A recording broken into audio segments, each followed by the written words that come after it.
May kalungan na si Brother Vanyes, doon sa 28 ang lubong. Ang mga tuturan, may mga kamong gabi, nag-servisyo nila. Si Brother Peter, ilubong siya sa 18, that is Tuesday. Sa Martes,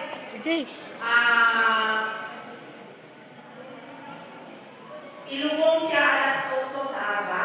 Alas 8 ba? Oo, basta aga ang ilubong Brother Peter.